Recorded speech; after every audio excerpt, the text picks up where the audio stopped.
Não tem nada mais doce que cana topa com algo único. Um lugar que fora para fora acaba de trazer a atenção e de trazer bem para dentro. Esse é o que nós estamos canando de Wilhelmina Straat, topando com La Casona.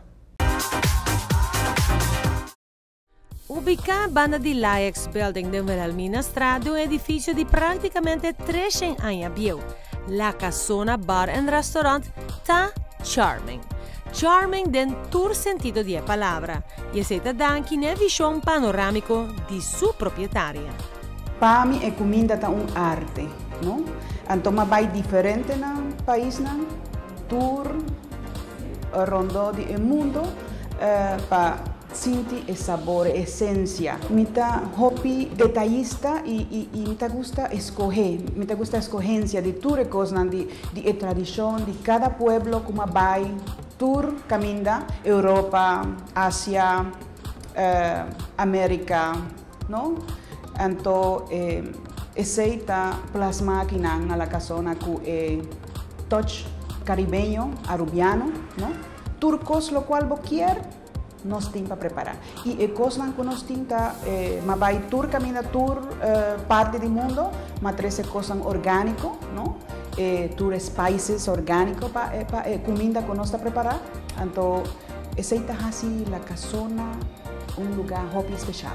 E em cada prato, nanta percurar para sempre agregar toque extra, sem importar se está para um lunch special, para as 4,50 durante a semana, ou para um menu de cena, toda a tarde for de 6 horas.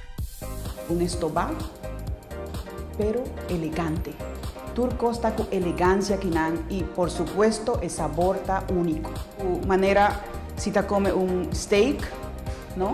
Por vir com yuca, por vir com brócoli, por vir com tiki de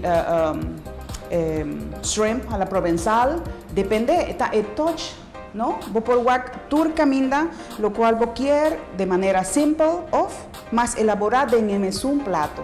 Então, aqui também nós temos carne, bom pida de carne, massa suave, não? Também nós está pensando em combinação de cada coisa que está vindo nos pratos, maneira carboidrato, proteína, não? Não worry, está hobby saudável, pero também por comer doce, não? Abrir tour dia de 10:30 e happy hour tudo vierna com free hot snacks de 5 horas para 7 horas. E bar restaurant aqui seguro tem algo especial para tu rende. Lugar discreto, tranquilo, agradável, La Casona, sim.